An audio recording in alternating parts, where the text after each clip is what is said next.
outward achievement, and the principles in this book go through it all. I wasn't born with any of these capabilities and had to develop them through struggle, sacrifice, and self-awareness. Although your goals may be completely different from mine, I hope this book serves as a blueprint for ceasing being a victim and taking responsibility for everything that happens to you. As I'll discuss in later chapters, success is relative. You might be looking to build enough confidence to finally talk to that person you fancy, or eliminate self-sabotage when it comes to your eating and training so that you can look the way you want to look. You might even be trying to rewire your mindset so that you feel fear and do the things you're afraid of anyway. Different sections of the book will resonate with you in different ways. The key is to not stop at listening. Once something resonates with you, be sure to make a note of it and follow it up with the action steps that take you closer to your end goal, whatever that is. My hope for this book is that you exactly get what you need from it.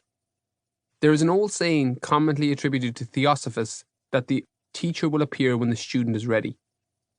I've had multiple teachers over the years who just seem to appear at the right time, some in the form of books, videos or podcasts, and others in the form of mentors. Regardless, all have molded and shaped my life over the years. Together they helped me to build a mindset that enabled me to achieve whatever I set out to achieve.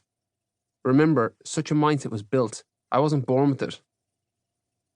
If a person has ever done what you want to do, it's proof that you can do it too. I hope you use this book the same way that I learned from my teachers.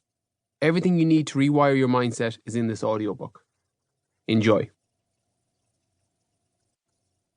Introduction. Don't let your biggest enemy live between your two ears. Laird Hamilton. It was just before midnight on the 20th of February 2019 in the Arctic, and at minus 38 degrees Celsius, it was bitterly cold. I was 70 kilometers from the Arctic Circle, where I intended to finish a grueling 230-kilometer run through one of the harshest environments on the planet. My Achilles tendon had been throbbing for several hours.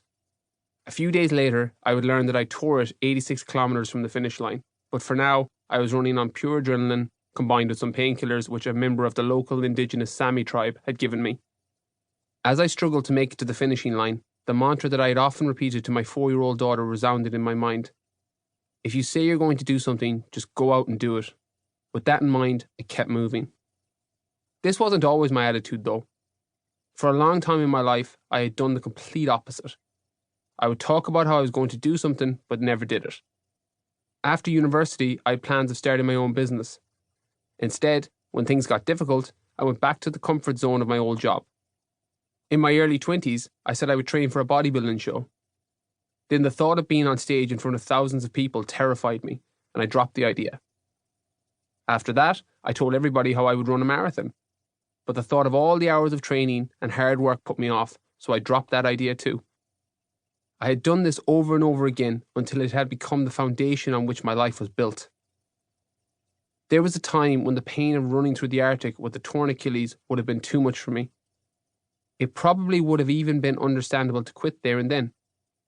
Nonetheless, this isn't a story about how to run with a torn Achilles or even one about how to survive harsh physical environments.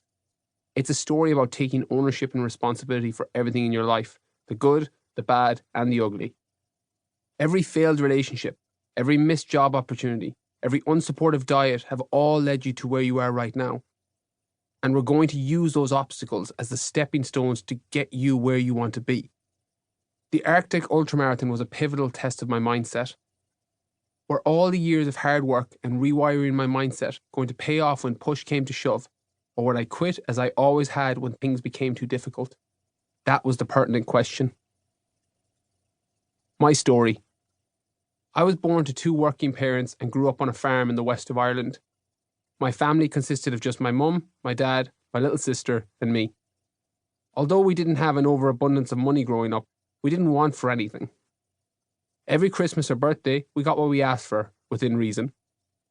Despite both my parents working, my sister and I saw our mum every single evening. She always came home after a hard day at work and made food for the both of us and helped us with our homework. My father was gone most of the time. As he worked in the civil service and was heavily involved in local projects, we didn't see him often during the week. Now that I'm a father, I can see a lot of my parents' personality traits in me. I got the ability to see the bright side in nearly every situation from my mum. Even though she could be having